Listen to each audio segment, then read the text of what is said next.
Right mga master, so welcome back ulit sa ating YouTube channel. Bali dito guys sa ating bedroom 3. Ayan, so kung may pansin nyo, napatunga ko na siya ng light blue. Bali okay na ito mga master, so tapos na po kami. Ayan, so ito yung ikot niya. Ayan, so tapos na. Napaikutan ko na siya ng light blue. So bali tatlong patong po tayo. Then yung kisame natin. Ayan, so okay na. Bali, ang gagawin ko na lang dito mga master, so lilinisin ko na lang rin yung mga napatakan ng pintura yung ating tiles. So, dito guys, isa tapos na. Kasi kinukot ko na, so okay na rin, malinis na. So, ito na lang naman yung lilinisin natin sa part dito. Okay, so by tomorrow, so okay na po yan. Then dito mga master sa banyo natin, ayan, so kanina tinalis ng isang maso natin.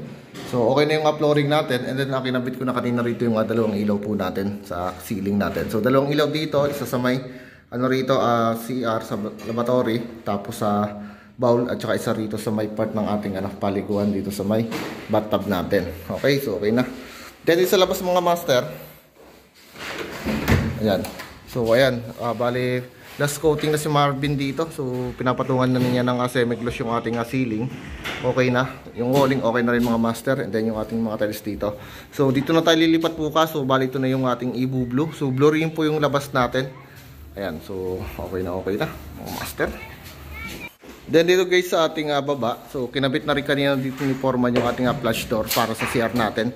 Then kinabit na rin dito yung ating bowl, so okay na rin mga master. So naikabit na, i-fix na po. Okay, so tinapos na ni Foreman yung ating ceiling dito.